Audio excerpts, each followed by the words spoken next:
ఇష్టం పక్క ఇంటి పొలం ఒక్కటే ఇష్టం అంతకంటే నేను అంటే నాకు ఇష్టం కానీ ఇప్పుడు నాకు ఒకటే ఇష్టం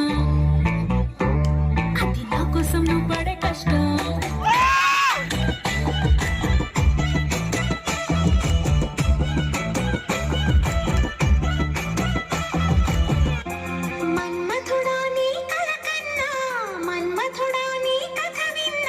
మన్మథుడంటే